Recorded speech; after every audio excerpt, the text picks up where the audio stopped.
अस्सलाम वालेकुम दोस्तों, बरखुरदारों। जिस चीज़ का भी पेट ज़्यादा है उसका कम करने के लिए एक वर्जिश आपको बतलाने लगा हूँ। वो जिधर भी हो, आप घर में हो, पार्क में हो, जहाँ भी हो, वो वर्जिश करो, आपका इंशाअल्लाह ताला पेट कम होगा। तो ये लेडीज़ भी घर में ऐसे करती हैं, उनका भी वज़न कम होगा, वो भी उन्होंने भी वज़न ज़्यादा कर लिया हुआ है। तो ये जो वर्जिश लगाने लगा हूँ, ये इसके तरफ ध्यान करना, आपको वज़न कम होगा।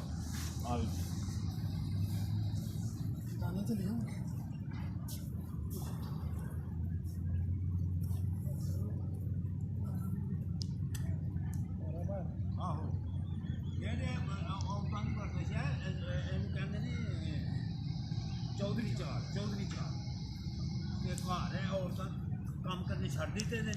औरतां अगर घर है झाड़ू देन तो कभी मोटियां हो ही नहीं सकती।